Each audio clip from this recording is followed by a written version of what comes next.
राजस्थान की शान, राजस्थान के मुख्यमंत्री सम्माननीय अशोक गहलोत जी, जिन्होंने नए जिले बनाकर राजस्थान का नक्शा और भूगोल बदल दिया, सम्माननीय गहलोत साहब, और सम्माननीय सीपी जोशी जी, जिन्होंने 5 साल सदन को एक ऐतिहासिक नया रूप दिया, नए कानून बनाए, सम्माननीय सीपी जोशी जी, और हमारे सम्माननीय भंवर जितेंद्र सिंह जी, गिरजा व्यास जी, निजामुद्दीन काजी जी, सभी सम्माननीय मंत्रीगण, सभी विधायकगण, जिला प्रमुख मालवीय साहब, बामणिया जी और रमीला खड़िया जी यहाँ पर उपस्थित हैं, सभी हमारे विधायकगण। आज का दिन बहुत ही शुभ दिन है। मानगढ़ धाम में एक मेला लगता है आज के दिन, क्योंकि 9 अगस्त को आदिवासी दिवस मनाया जाता है। लेकिन मैंने जितना सुना और जो देखा है कि आपके संगीत की जो धुन थी, जो गीत था, उसमें आवाज आ रही थी, गुरु गोविंद ने भक्ति ने भणती, कौन लाया तमे म्हारा गुरुए लाया, धोनी द्वारा जोड़ने का काम किया, तमे म्हारा गुरुए लाया, मानगढ़ मेला किने भरवाया, तमे म्हारा गुरुए लाया। तो एक बार जोरदार जोर से जो गुरु लाए हैं, गोविंद देव गुरु की, ये तो लगा ही नहीं कि आपके जैसी जगह, जो एक एकदम ऐतिहासिक संगीत धुन तीर कमान लगा ही नहीं। बोलो गुरु गोविंद देव की। जोर से पहाड़ गूंजना चाहिए पूरा। मालवीय जी की आवाज तो इतनी तेज है, इनकी अर्जुन सिंह बामणिया जी और हमारे जो विधायक हैं गणेश जी, रामलाल जी, रमीला जी, इनकी आवाज वहां गूंजती है, नागराज जी विधानसभा में, तो आपकी तो पहाड़ पे गूंजनी चाहिए। बोलो गुरु गोविंद देव की। अब लगा, अब थोड़ा बहुत लगा कि हाँ कोई है बस रहे। हमें आपकी भाषा तो नहीं आती है, लेकिन 9 अगस्त का आज का यह मेला, ये बहुत ही एक महत्वपूर्ण दिन है और आदिवासी समुदाय हर्षोल्लास से इस दिवस को मनाता है, क्योंकि ये संयुक्त राष्ट्र संघ के द्वारा घोषित किया गया दिवस है। और बांसवाड़ा में जो ये मानगढ़ की ये जो मिट्टी की जो कथा है, जो कहानी है, ये एक राष्ट्रीय धरोहर की मांग आप कर रहे हैं, बांसवाड़ा पूरा आदिवासी समाज कर रहा है भारत सरकार से। लेकिन प्रधानमंत्री महोदय आए और यहाँ पर क्या करके गए हमें पता नहीं है, खैर। लेकिन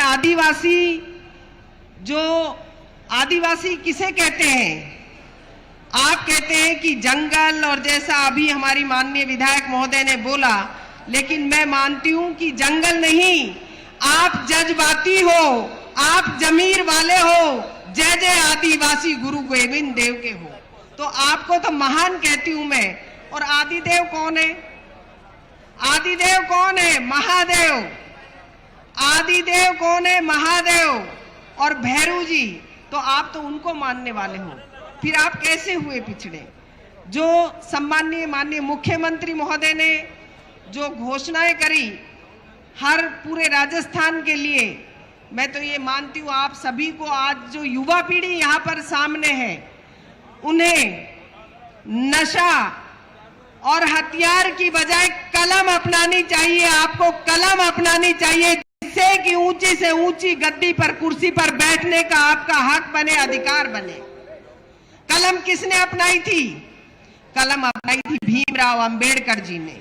और भीमराव अंबेडकर जी विश्व प्रसिद्ध हुए, क्यों हुए? क्योंकि उन्होंने कलम अपनाई थी। तो आपको भी उस कलम का सहारा लेकर के अपने को पहुंचना चाहिए, उन सीढ़ियों तक जहां की सरकार के कानून बनते हैं, वहां पहुंचना चाहिए। और जो राजस्थान सरकार की एक एक योजना अगर आज से गिनाने लगे तो उसमें कल हो जाएगा। मैं तो 2-4 छोटी छोटी योजनाएं बताऊंगी। पालनहार 1500 कर दी, वृद्धावस्था 1000 कर दी, बच्चियों की शिक्षा फ्री, ड्रेस फ्री। जो राजस्थान का युवा है वो नौकरी के बाद सोच रहा था कि 60 साल के बाद मेरा बुढ़ापे में सहारा कौन बनेगा, नौकरी तो लग गई सरकारी, तो उसका भविष्य सिक्योर करने का काम किया कि ओल्ड पेंशन ला करके सम्माननीय मुख्यमंत्री अशोक गहलोत जी ने किया, कांग्रेस पार्टी की सरकार ने किया कि मेरे राजस्थान के युवा को निराश होने की जरूरत नहीं है। और उससे भी बड़ी, बुजुर्गों के चरणों में आशीर्वाद लेते हैं कि चिरंजीवी भव, तो वो चिरंजीवी को जो शब्द है उसको साकार करने का काम किया।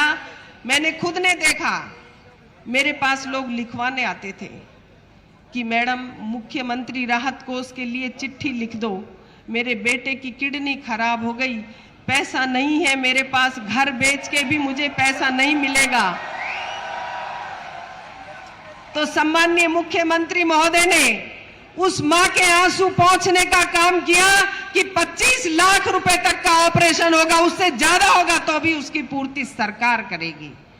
तो ये सम्माननीय माननीय मुख्यमंत्री गहलोत साहब ने एक एक योजना, और उससे भी बड़ा काम, एक दिन एक नरेगा की लेबर की बहुत सारी महिलाएं आई जन सुनवाई में, उन्होंने कहा कि साहब आपने दवाई फ्री, जांच फ्री कर दी, एक काम और कर दीजिए कि हमारी 10 रुपए की पर्ची भी नहीं बने, तो वो 10 रुपए की पर्ची भी पूरे राजस्थान के लिए सम्माननीय मुख्यमंत्री महोदय ने उसको भी माफ कर दिया।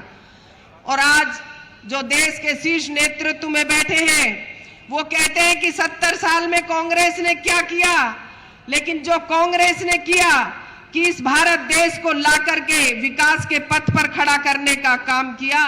कहीं घर में अगर एक मौत भी हो जाती है तो उदासी छा जाती है। वो धन्य है इंदिरा गांधी जिसने जब युद्ध हुआ पड़ोसी देश से तो लाखों की सेना को कदमों पे झुका दिया, हथियार झुका दिए थे। और उससे भी बड़ी बात, एक घर में अगर कोई मातम हो जाए तो पूरे गांव में मातम छा जाता है।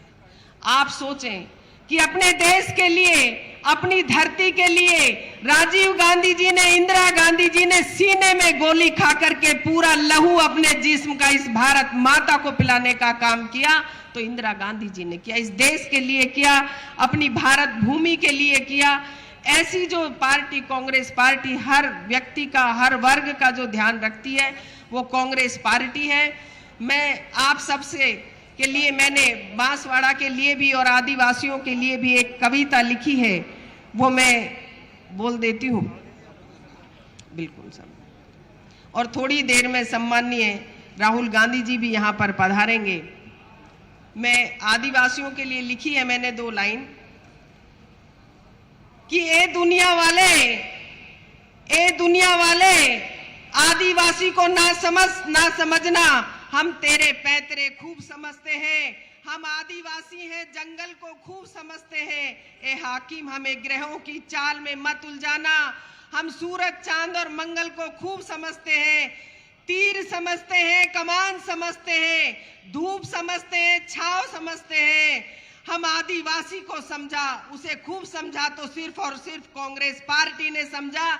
ए बीजेपी वालों, हमें नादान ना समझना, हम तुम्हारी हर चाल समझते हैं। जय हिंद। बहुत बहुत धन्यवाद।